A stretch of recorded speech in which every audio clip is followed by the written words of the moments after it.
I think we're live here. Hello. There we go. 7 seconds, 8 seconds. Perfect. As you can see from the clapboard, it's just me today. Will is in a meeting. So we're going to try our best on our own. All right. We're going to do a barbecue sauce today. Summertime is barbecue time.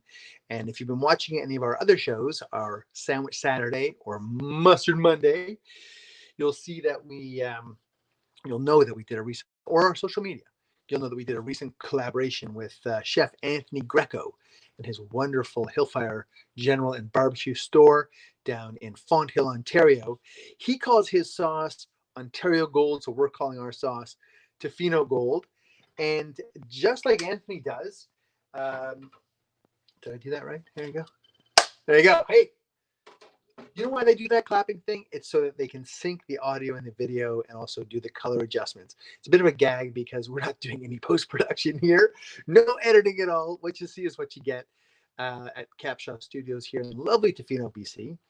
But just as Anthony does his own barbecue sauce using our ballpark mustard as his base for his Ontario Gold, we're going to do the same thing with ours. And we're going to show you how quick and easy it is to make your own barbecue sauce at home. I also want to give a little shout out. Can you see me? I'm using my new pan that I got from my friend Carmelo Atticino. It's a Vatiquino. It's called AMT. They build themselves the best pans in the world, and I am absolutely loving using it. So the pan actually says to start up on max, give it 2 minutes, and then turn it down to medium. I've done that. And this is really a classic, what they call on food TV, a dump and stir recipe. So everything goes in the pan, and we just we stir and bring it to a simmer, and then we turn it off, and then we've got our perfect sauce. So we made a dal. Will and I did in our Mustard Monday. We did a mung bean dal, and we used this crushed tomato, these strained tomatoes. So we have the jar open, so we're going to continue to use that stuff. And our guide here calls for 1 tin or 28 ounces of the stuff. So we're going to use pretty much everything that we have in this jar. And if you want to get the most out of the jar, I'm actually going to add the apple cider vinegar. And for the apple cider vinegar, I'm looking for about 1/3 of a cup. So I'm going to add it into the jar itself. And I'm going to give it a good swish around. And that way, we're using all of the rest of what's in the jar. You might also use the same technique with my mustard for making a vinaigrette or a salad dressing. We did one of those, I think, on a 32nd Thursday not too long ago. Hello, Joanne. Joanne's here with us. And I've got Marianne Watson. She's in the show as well. Thanks for tuning in, ladies. Nice to see you here today. And then we're just going to add everything else. We have molasses. I've got Will, of course, set all this up for me, so it's easy for me to do the dumping and the stirring. I'm going to use this little mini spatch so I can get all of the goodness out of the measuring cups, and I encourage you to do the same thing. Molasses is a wonderful source for sweetness in any kind of recipe, and you could use plain white sugar. You could use maple syrup, you could use honey, you could use stevia if you wanted to. I love the caramelized flavor. I love the caramelized flavor of dropping things on the ground. Luckily, I have 2 of those. I'm going to grab a clean one over here. Good thing Will is not watching, and I can actually do this, clean it up later on. Yes, Sherry, no Willa today. She's sitting in a meeting. She's on the Zoom, but you're going to have to just suffer through with me today. So we've got our crushed tomatoes. We've got our apple cider vinegar. And again, you don't have apple cider vinegar. Use whatever kind of vinegar you have. Actually, Marianne's introduced us to a wonderful local balsamic vinegar here on Vancouver Island, and it would go really lovely in this. I don't know if you want to, I don't want to say denigrate it, but you would lose the flavor of the balsamic in the dressing. sorry, in the sauce a little bit, but it's the price you pay for fame and glory. That was soy sauce, 2 tablespoons of soy sauce for 25 milliliters. And you're going to notice also that we don't have any salt in this recipe. So the salt will come from that soy sauce. This is Worcestershire sauce. Yeah, hey Ryan, isn't Anthony is awesome, and he's referring to Anthony Greco, who's the chef at Hillfire, and that's I have to tell you, Ryan, I'm so honored when guys that I respect, guys that are so good at what men and women, of course, who are so good at what they do, and they choose to partner with us and they put us on their menu. That's one of the reasons why I spend as much time as I do to give shout outs. So next we're going to add some dry mustard. You knew there's going to have to be mustard in this, right? So this is our, Ryan, this is our riff on Anthony's Ontario Gold barbecue sauce. And this is going to be our Tofino Gold barbecue sauce. And the dry mustard, again, was 2 tablespoons. And then another 2 tablespoons of prepared mustard. And of course, just like Anthony does at Hillfire, I'm going to use my own Kaplansky's Ballpark.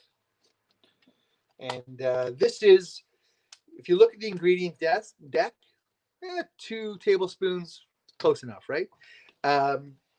You'll see that the ingredients on our mustard are A, all natural, and B, very brief. This mustard only has mustard seeds, the water that you need to ferment those seeds in, a little bit of vinegar, a little bit of turmeric, and a little bit of seasoning, and that's it. There's no additives, there's no preservatives, and it's all Canadian and all delicious. So garlic and onion, of course, are going to go into this as well, and we're going to put about a 1/4 teaspoon each. You want it more garlicky, you want it more oniony, go right ahead and add some more. And be our absolute guest. Black pepper. I always love to use fresh cracked black pepper, and you've probably seen this pepper mill in our kitchen. Again, as much as you want or as little as you want, it's your own flavor. And I'm also going to add paprika and chili powder. Now, I've got about a 1/2 teaspoon of both. And actually, no, that's more like a tablespoon of paprika and a 1/2 teaspoon of the chili powder. I like it spicy. Will is less of a spicy person. Again, the key here, folks, is for you to make it the way you like it. If you like it spicier, add more chili. If you like it more tang, add more vinegar.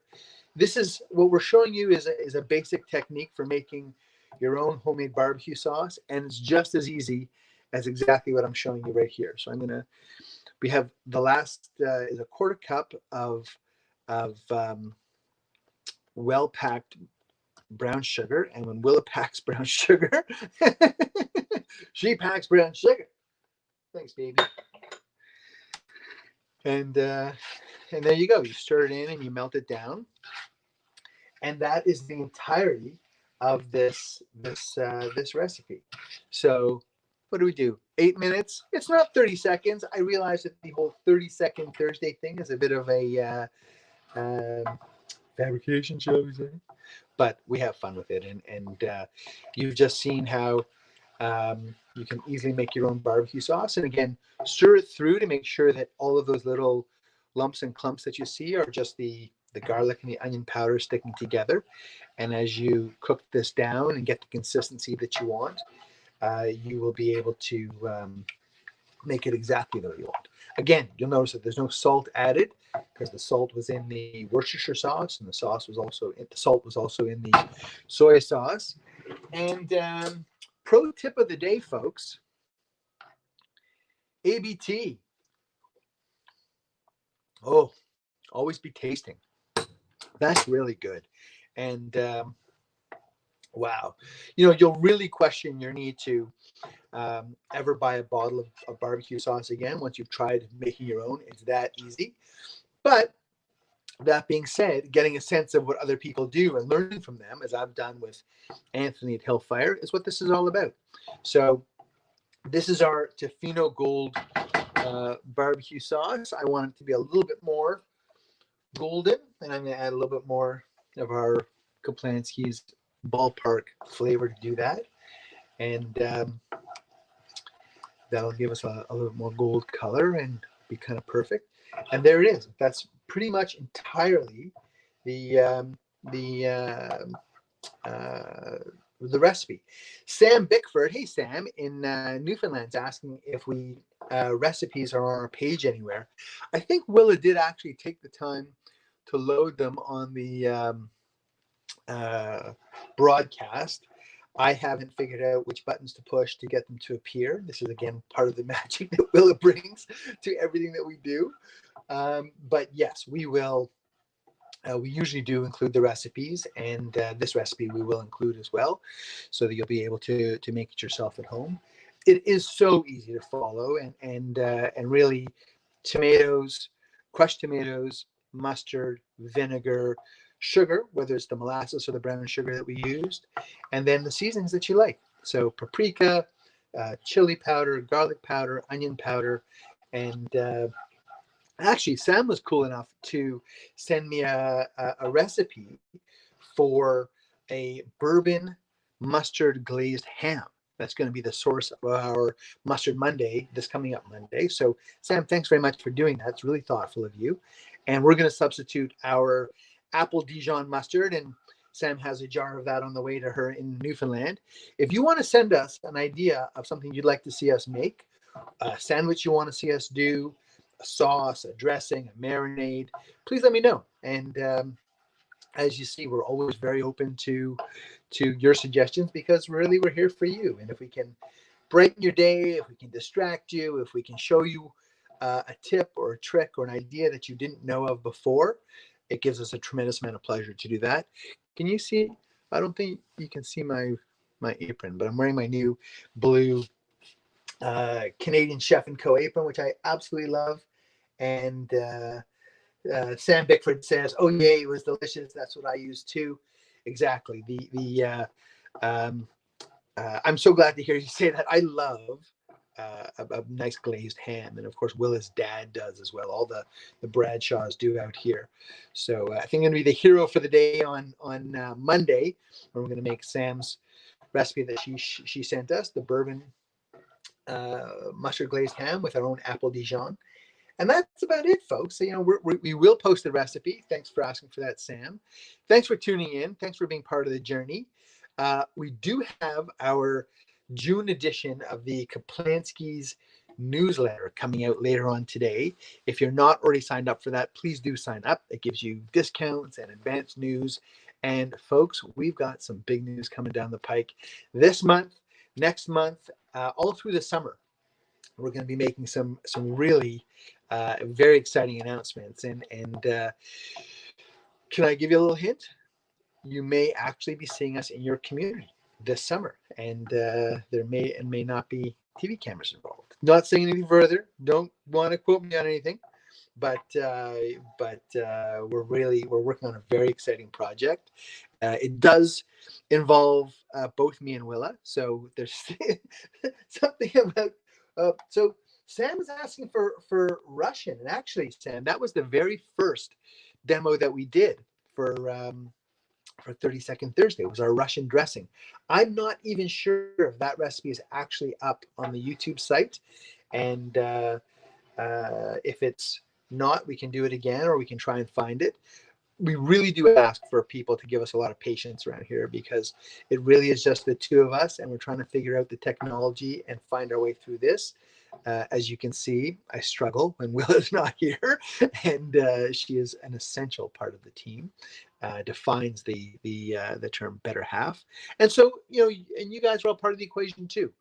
Without an audience, there ain't no show. If there weren't people who were interested in what we were doing, in our mustards, in our story, and so on, it would just be the two of us here in Tofino, which wouldn't be all that bad either.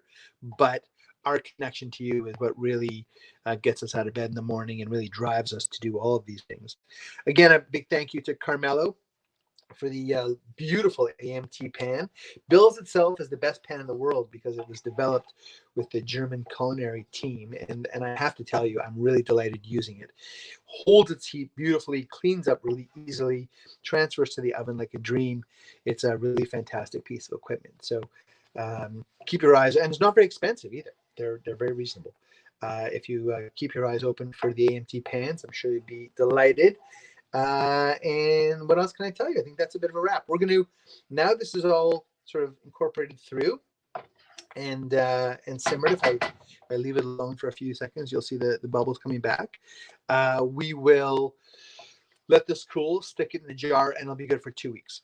So one of the reasons why you might want to buy somebody else's barbecue is that it tends to have a longer shelf life in the kitchen because it's made in a pasteurized format that'll help it last much longer than ours will. But you've seen how easy this is. Anyway, I've taken up enough of your time today. We are 15 minutes. That's pretty good. 30 seconds. Okay, it's a big fat lie. I'm sorry. I'm not so sorry. But I really enjoyed doing this and chatting with you. Please come back for Sandwich Saturday. I think this week we will actually do the tuna melt that we were supposed to do last week that we promised Sherry Clodman that we would do.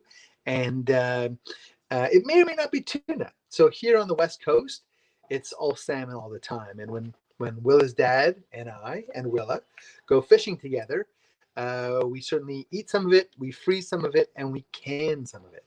And so that canned salmon we make into salmon salad sandwiches, and throwing a piece of cheddar or mozzarella or another favorite cheese on top, throwing it in the oven and giving it a good melt. Not too much more makes me happy. Not much that makes me happy.